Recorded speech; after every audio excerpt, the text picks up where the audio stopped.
By the time we reach Genesis 10, humanity is thriving. Families are growing, nations are forming, confidence high, very high. At this point in the story, everyone has a plan. And unfortunately, everyone thinks their plan is the plan. My name is LaShonda, and welcome to Faithful Daily Steps.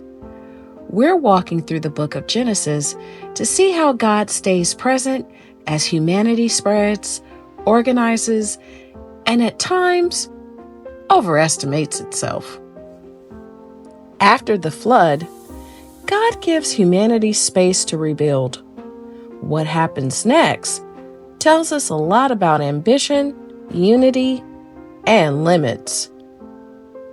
Genesis chapter 10, verse 32 says, "These are the clans that descended from Noah's sons, and from these the nations spread out over the earth." This chapter is orderly. Names, lineages, geography. God is still structuring humanity with purpose. Then Genesis 11 takes a turn.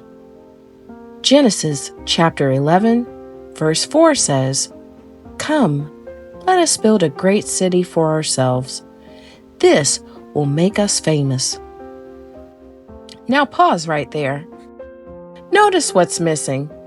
No mention of God, no prayer, just confidence in a very tall building. Then Genesis chapter 11, verse 9 says, "That is why the city was called Babel, because the Lord confused the language of the whole world."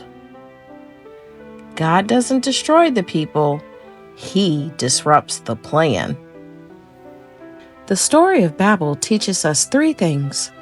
First, unity without God becomes self-centered. Working together isn't the same as working wisely. Second, keep God in the center of your plans. God does not have an issue with ambition. When God is not in the center, ambition is vain. And lastly, God never designed us to build alone. From the beginning, building was relational. God with us, not us ahead of God. Don't exclude Him. He wants to be included in the picture. So don't plan to build without God. And let's be real. Most of us have had at least one Babel moment. A plan we were very sure about, a direction we felt was absolute. Until God said, let's pause. Jesus later teaches the same truth. He speaks often about humility, surrender, and dependence on God. Where Babel says, "Let us make a name for ourselves," Jesus says, "Whoever humbles themselves will be lifted." This week, look at one goal you're pursuing and ask one honest question. Am I inviting God into this, or am I just asking Him to approve it?